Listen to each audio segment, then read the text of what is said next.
नमस्कार दोस्तों, सन system technical YouTube channel में आप सभी लोगों का स्वागत है। आज जो पीसी बिल्ड हुआ है गौरव जी का, पूर्वा उन्नाव से आए। इनका जो पीसी है लगभग मेरे 2-3 पीसी कंटिन्यू 12700 पे ही बिल्ड हो रहे हैं। 20860M और 16 GB रैम DDR5 की लगी हुई है। 500 वाट का SMPS मैंने लगाया, 256 SSD है, 2 TB की हार्ड डिस्क है। कैबिनेट आपका 8 स्पोर्ट का है। कूलर हमने जो लगाया है 8 स्पोर्ट का है C400 और इसके साथ इन्होंने प्रिंटर भी लिया है और 27 इंच की TFT भी है बेनक्वी की।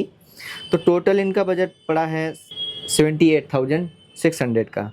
तो दोस्तों ये प्राइस आपको कैसा लगा और आपको पीसी कैसा लगा तो कमेंट बॉक्स में ज़रूर बताइएगा। तब तक नमस्कार।